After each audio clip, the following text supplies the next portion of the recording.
very passionate about helping women with invisible illnesses realize that you can still lead a pretty healthy and active lifestyle. It's just not going to be the one that you had envisioned for yourself, but the time is going to pass regardless. So you got to make the best of it. And I'm well aware that's not easy, but I let this stuff really get to me for a lot of years, and it didn't lead me anywhere positive. And actually, that kind of that kind of segs into tonight's topic fairly well.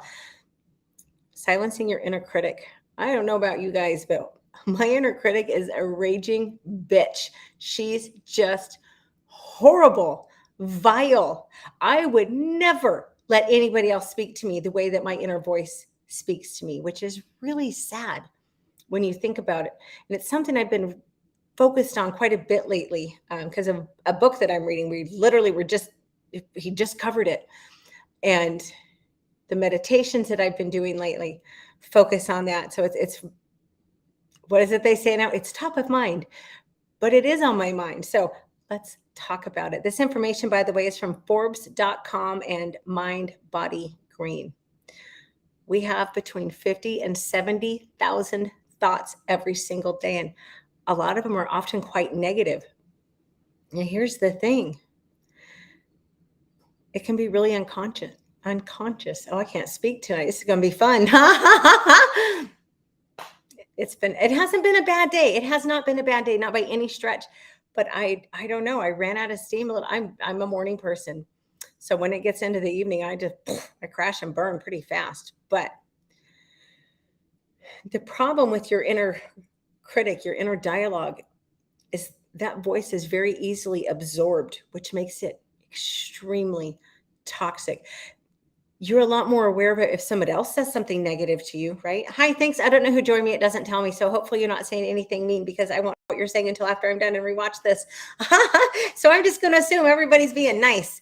But the inner voice, that stuff gets absorbed. When it's external, obviously you're going to be more aware of it. So the first thing you need to do, you've got to be aware of your thoughts. That sounds really basic, but most of us aren't. This stuff is it's so unconscious. I can't say that damn word tonight. But you know what? Our thoughts are so exaggerated. They're biased. They're so disproportionate. Just because you have a thought, it doesn't mean that it's true. You don't have to buy it. What we need to learn to do is just go, oh, okay, and let it go. You need to write it down. Now, I'll admit I have not done this because I don't want to do this. I don't need to see you're a dumbass on paper.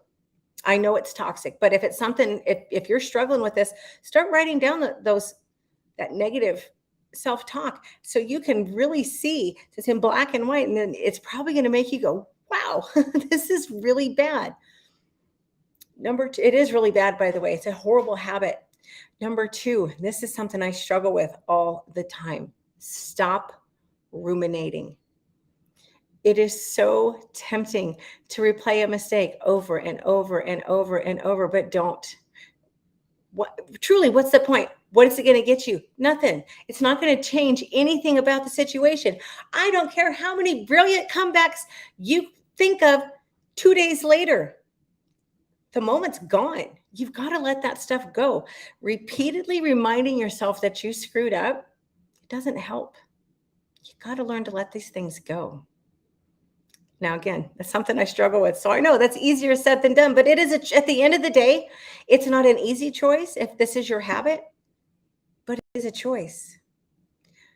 Number three, what would you tell a friend? Now, I have a very good friend, and her and I actually, this might sound really weird, but we bonded in large part because our inner demons are very similar. But if your best friend came to you and said the things that you say to yourself, they came up to you and said, hey, you know what?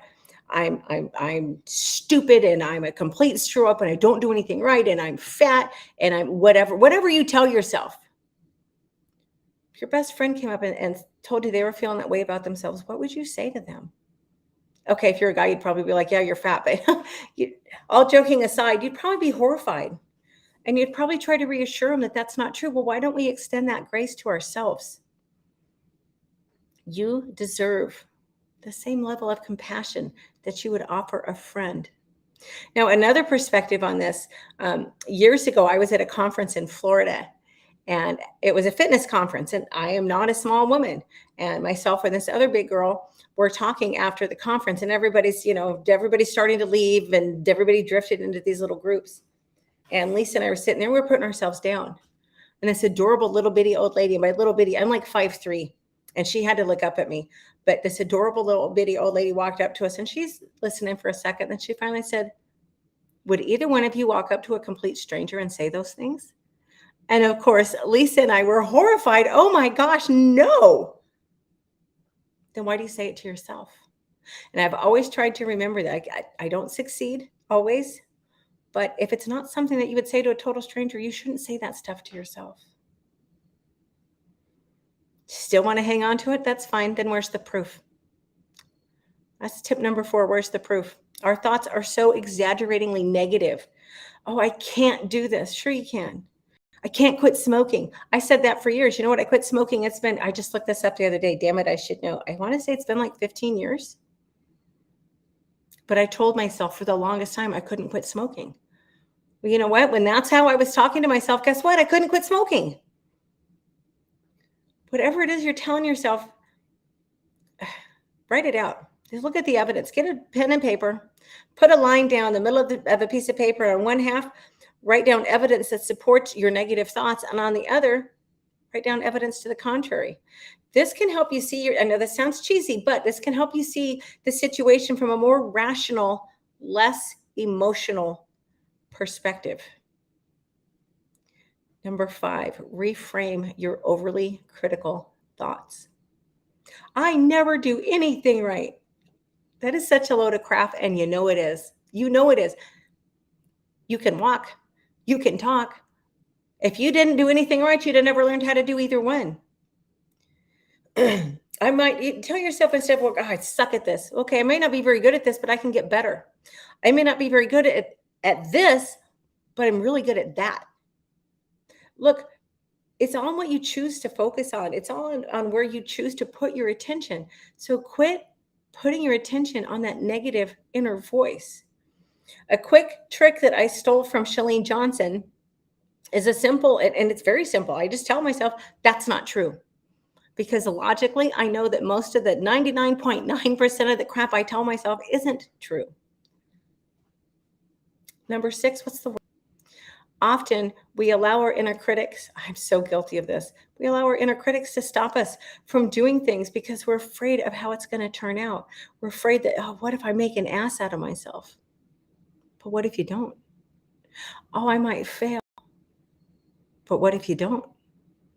Instead of focusing on the negative of it, look at it from the perspective of, well, what if this does work out for me?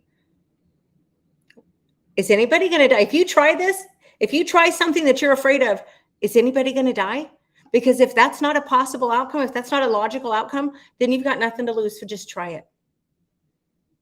Just try it.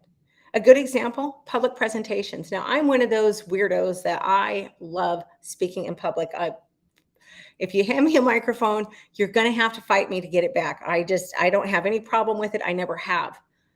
But I know for most people, that's a huge fear. So, okay, maybe you're terrified to do a public presentation. Okay. Maybe you are going to go out there. Maybe you might go out there and knock it out of the freaking park, and you're going to strut off that stage with your chest puffed out and your head held high like, yeah, I'm a badass. Or what if you fail? Okay. So you failed. And did anybody die? No. Did you die? No. Everybody that you may have embarrassed yourself in front of, guess what? They've all embarrassed themselves before too. It's not the end of the world unless you choose to make a big deal out of it. It's an opportunity to grow, learn and grow from it. And really, that's all you can do. And here's my bonus tip. And this is another one that I'm getting a lot better at this. I really am. But I'm too nice. I really am. I'm too nice to people. And I let negative people stay in my life longer than I need to. But you know what? You've got to, if you're struggling with your inner critic, you have got to limit your exposure to negative people. You're having a hard enough time keeping your chin above the water. The last thing you need is some jackass grabbing you by the ankles and pulling you down. You don't have time for that. You don't have the energy for that, and you shouldn't have the patience for that. If you can't gently ease somebody out of your life, you're going to have to set boundaries. People treat us how we allow them to. That's just a fact of life. And if someone keeps crossing your boundaries, that's a pretty good sign that they're not worth having in your life. I'm just saying.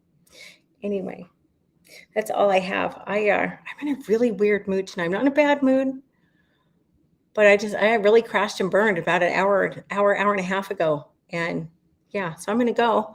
I've got a bunch of stuff I still have to do tonight. I've got to do my John Maxwell work. I've got to do my journal. I've got to write in my blog. I've got a ton of stuff to do.